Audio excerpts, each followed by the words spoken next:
8, not stomach is full. But my question is about free will and how What? are Muslims Free will. not Oh. how are Muslims not deterministic? We're compatibilists. So believe that Allah, He has qadr, He knows the future, He put it into action, He's always in control of it, and that He's written the future. But that at the same time, human beings have been given free will. How that those two things come together, no one knows how that works. Just like no one knows how Allah hears or how Allah sees. Or this is a mechanistic question, and no one can answer it. How? But this is what we believe. We're not determinists because we believe in human free will. So believe in human free will and determinism, which means compatibilism, theological compatibilism. So we are compatibilists. That's what we believe in, and it's really as simple as that. Now, I've written a piece which is on the Sapiens website on this. Very good. You can read that because it covers most of the ground here. You did that part of your Oxford degree, right? Yeah. What marked it? If you don't mind, like I think that got distinction, bro. So that was marked by academics and who. Yeah, Oxford academics. So it's not like Yeah. these things are just like airy fairy or whatever. We're trying to give answers which are satisfactory. Yeah. You can say it's peer reviewed, the paper. Yeah, obviously from the guys at Oxford. So read it. Now, I think that's the best thing. I just read the beginning, and We know that. I agreed with you when you said Sam Harris' opinion about when it is deterministic, but he still criticizes morality. It doesn't make sense. It's like a contradiction. So I agree with you when you wrote that. But Yeah. I don't understand, as you said, the mechanistic. Yeah, No one knows side that. of You'll never find that out. That's impossible. Just like saying, if I say to you, because the qadar of Allah, we're talking about now Allah's attributes. If I say Allah, how does Allah hear? If I ask you that question, how would you answer it? Ghaib. Yeah, we don't know that, do we? So same way, Allah, how does He do taqdeer? We don't know how He does that. How does He do taqdeer and at the same time give us free will? We don't know. But us not knowing how Allah does things, which He's capable of doing, is not an evidence against the fact that Allah can do it. For us, the main thing is, and if you keep reading, you'll see this. The main thing is, something is only impossible if it goes against Allah's attributes. So if Allah is all hearing and I say, oh, Allah is not all hearing, that's impossible now. Now I'm talking about something which is impossible. Try this. Yeah, don't mind. Really hot. Yeah, don't put it there. So it doesn't fall into the category of attributable impossibility. Well, it's gonna flick on me, man. But my question is more about how we humans get responsible for our actions. How can we be kept? No, I told you we have free will. We have free will, so that answers that question. Now the question is, how do you establish free will? Can we establish that human beings have free will? There are some. I think the best way to establish it is something called the principle of different persons. You'll see this when in the writing if you keep reading. Yeah. So, for example, Chrysippus, who's a Stoic, yeah, he gave an example of someone. If you go to the top of a hill and you have a ball and you have a cone, and you push the ball and you push the cone, what's going to happen to the ball? Roll down. It's going to roll. What's going to happen to the cone? Stay there. Move a little bit. It'll stay there, right? So both the ball and the cone are being, or the same external stimuli is being exerted on both the objects, but they are acting in a different way, yeah? And why are they acting in a different way? Because of their nature. So in the case of the ball, it's because of its rotundity that it's rolling. In the case of the cone, it's because of its flatness that it's staying there, right? Likewise, two human beings, in exactly the same circumstances, will act in completely different ways because their nature is different. That's amazing. And likewise, this is something that, I mentioned the Stoics. So who came up with this? It's a guy called Chrysippus, a Stoic. So this is pre-Socratic. Yeah. No, not pre. This is like 3rd century or something. Yeah. But what I'm saying is, when the Prophet now, I thought this was a great, like you, I thought this is amazing because we have different natures. We might be tempted with the same things, but react in different ways. The Prophet actually indicated to this in the hadith. He says that the example of that which have been given, i.e. the Quran, is like a rain that comes from the sky. Allahu Akbar. And it hits different parts of the earth. Allahu Akbar. So, for example, it hits some part of the earth and it will do nothing to it. So, in other words, it's barren land. Or hit other parts of the earth and it will be useful to itself and to others. And likewise, revelation. Some revelation will hit some people and it will do nothing to them. And some revelation will hit other people and it will benefit them and others. So we go back to the principle of different persons. It is the case that one stimuli can have two different effects on two different people. Hence, the principle of different persons. Hence, we can actually establish that free will exists.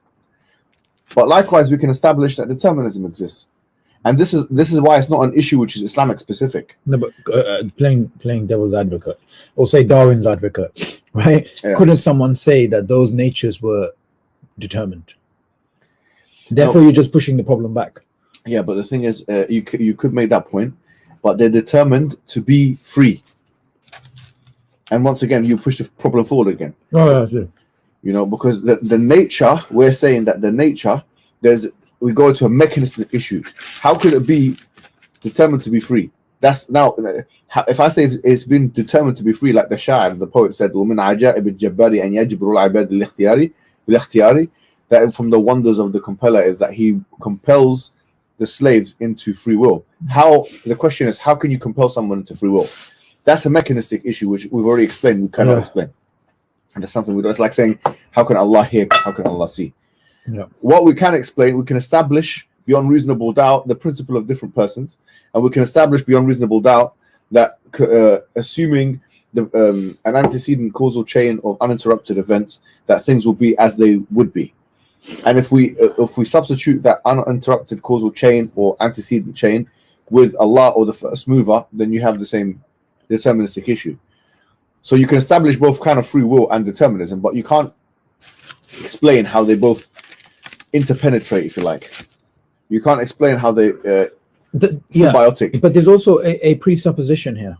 And the presupposition is, in order for us to believe in something, we have to be able to rationally put it into our brain and it makes sense. But that's not necessarily true. Because most of the things that we believe, if we were to keep questioning, how do you know, how do you know, how do you know, how do you know? Aristotle said you'd have an infinite regresses of how do you know, till the point that you can't have any knowledge. So you have to have some basic beliefs which are not challengeable, which are axiomatic. Those are things you can never justify.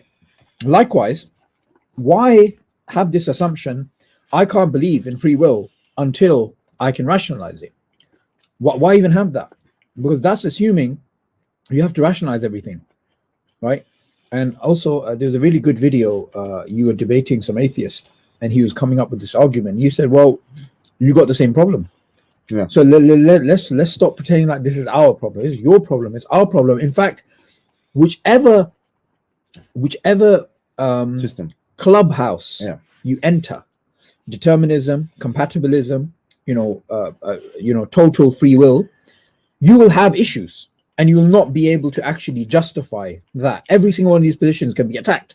Does that mean that, okay, there's going to be a special attack on Islam and not on others? No, it doesn't make any sense. So, I mean, that's the way I think, the paper that you wrote, which is actually very, like a spiritual journey type of thing. Yeah, because someone I saw him one time. I said, I left Islam. Why? He goes, the Qadr, issue. No. I said, is it? I said, yeah. Oh, well. There's a drink. Yeah, but that's going to make it worse. Shall I give you water? No, that's fine. He said, the Qadr issue. I said, why? He said, because with the Qadr issue, all the issues that we just talked about, yeah? So I said to him, as an atheist now, what do you subscribe to? Good question. Do you subscribe to hard determinism compatibilism, Mm. or libertarian and free will. Because, like you said, all three of these can be criticized. It doesn't explain all the data in terms of mechanism. None of them explain all the data. So, from that perspective, this is not an Islamic specific issue. Yeah. Whatever religion you decide to be, whatever, even if you have no religion, it's just a difficult thing to answer. Instead of God determining everything, the atheists have an uninterrupted causal chain. Simple as that. It's like this, yeah. So it's a mechanistic issue which human mind is not able to fully grasp, and otherwise it wouldn't be schools of thought. Another way of thinking about it is, imagine an atheist said to you, "Can you prove that you exist from first principles?" You say no, therefore Islam's false. We'll turn around and say, well, firstly, that doesn't make any sense, and two, if that was a valid argument, your worldview would fall apart as well. Right. Because this idea to prove our existence from first principles, it presupposes loads of things, and you can get into meditations, Descartes' ideas, and all these types of things. The fact is, it's not an argument. So usually we see this selective application of criticism when it comes to theistic ideas, but they don't realize that actually they've got the same exact problem, and it's not actually a problem. If you really think about it, it's understanding that there are limitations to what we can conceive. And currently, some people are coming up with this idiotic idea that quantum mechanics can sort out the free will issue. Total nonsense. Absolute nonsense, right? However, look at what quantum mechanics is coming up with. It's coming up with things which are very counterintuitive. Don't make much sense, at least the interpretations of them, right? So, that's what we need to keep in mind, because sometimes we accept the selective paradigm and we don't realize that by accepting the selective paradigm that they are imposing, we are actually putting ourselves in a very disabled position, in a very handicapped position, and we need to step back and not accept that paradigm.